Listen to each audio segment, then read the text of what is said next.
Coach, your overall thoughts on last weekend and your team's play? I thought our team's play was good. It definitely wasn't bad. It wasn't great.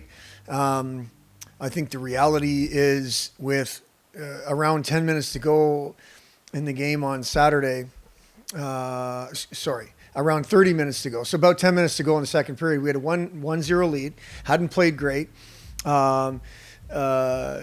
Got popped a few times by a really good team at home who had lost Friday. And then unfortunately, instead of being able to kind of gather ourselves and start to play better, we showed our youth a little bit, just in terms of the number of people, young people in our lineup in big roles. We went the other way, starting turning pucks over, took an undisciplined penalty, and then the bounces started to go Lowell's way because they had earned it. The first shift of the third period, they scored to make it 2-1, and we really were chasing it from then on. But a good weekend against a really good team on the road, and that is going to happen a bunch in the NCHC. We know that. That is going to happen again in 10 days or so from now in Buffalo against Canisius. So I think, when we look at the 4 games, I was talking about this yesterday, we've pretty much done everything we'd want to do to this point in terms of being put in situations.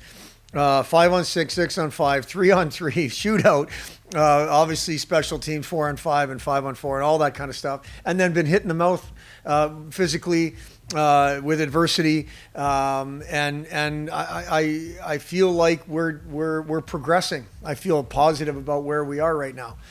Obviously, the coach in me says that's all within reason. We've played 4 games. We hope to get a little healthier and get some people eligible to play so we can have a full complement of our group as we move forward here. And a week off is always good to try to do that. We just heard about Andy Green's retirement, one of the all-time greats to come through this program. Really good NHL career. Just your thoughts on him.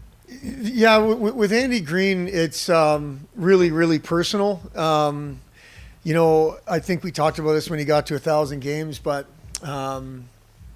one of the first big-time recruits, quote unquote, if you will, in my time as an assistant.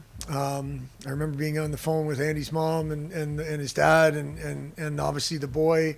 And now to look back in October of 2022, he's got 1,000 games under his belt. He's got a family with young kids. And he's just starting his kind of life after hockey. That's a proud moment. And I speak on behalf of anybody who knows Andy within the Miami hockey program or not. But he is such a fantastic human being. And we wish him nothing but the best in his retirement. I'm sure it was a bittersweet day for him. I talked to him this summer about the decision he knew was coming.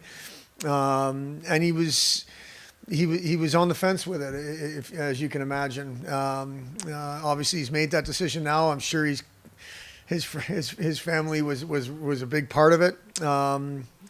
But we're just so proud of him, and what a great career. Hopefully, he can sit back and celebrate it a little bit because he deserves it. With 4 pretty solid performances under your belt to start this season, what's the plan to keep the momentum going into the next 4 games?